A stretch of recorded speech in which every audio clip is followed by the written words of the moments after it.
Okay, let's go.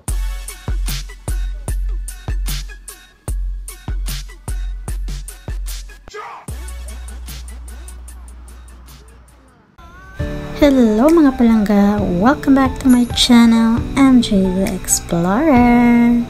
Sa video na to mga palangga, ito yung pagbakasyon ko sa Pilipinas, and this celebration is Valentine's Day, at kasama kong lumabas kumain para maghapunan si Mother, Mariel, at yung apo ko si Marco. So kumain kami dito sa Sugbahaco ga. Yan po yung pangalan ng restaurant. Yan, Sangyupsal, doon sa amin sa Iloilo, doon banda sa La Paz area ata, di ko na maalala. Basta samahan nyo na lang kami kumain dito. At habang nag-aantay kami ng aming order, ayan, so nag-start na si Mariel magluto para makakain, kasi ang tagal namin nag-antay dahil ang daming customer. So ayan, ihaw-ihaw, kami naman chika-chika habang nag-aantay sa aming food. At masarap naman, kaso nga lang pag sanggip guys, kailangan mo pang mag-antay, magluto, parang napaka ano ba. Ay nako, matrabaho. Nagutom na kami sa kakaintay dyan, tapos magluluto ka pa. Yung apo ko gutom na. Kaya ayan, habang nagluluto, tikim-tikim muna sa mga appetizers, ayan, para pang ano sa gutom ba. Tapos ayan, maya na lang naluto na rin, makaluto na rin yan si Mariel ng aming pagkain. Sarap na sarap si mother dyan sa ano sa patatas. Dami niyang nakain, at saka yung ano ba yun? Ano ba yung kinain niya? Kimchi. Yan. Nasarapan siya sa kimchi nila, tsaka sa patatas. Hindi siya masyado sa meat kasi nga mataba. Pero may chicken naman kami kinuha para kay Marco, kasi ayaw din niya ng ano, yung pork. Ayan. So samahan nyo na lang kaming kumain. Enjoy watching, and belated Happy Valentine's to all mga palangga. Ayan, sorry at late upload na tayo dahil nabisi tayo na bumalik tayo sa Hong Kong. Marami na tayong gawain. Kaya ayan, ako naman ang nag-ihaw-ihaw dahil napagod na yung isa. Kaya tulong-tulong na lang para madali ang trabaho, diba? Makakain ng lahat. Shot puno, charot. Juice lang yan. Oh, sige. Ayan, kain na tayo. Ayan, enjoy your food. Ayan, I hope you enjoy. Sana nag-enjoy kayo sa panonood sa aming munting selebrasyon noong Valentine's Day. Sayang at hindi nakasama si Kuya dahil may Valentine's Day. Alam na this. Okay. Ayan, kain tayo.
dito na lang ang video natin mga palangga. Again, happy Valentine's Day and thanks for watching. Bye bye.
Okay, let's go.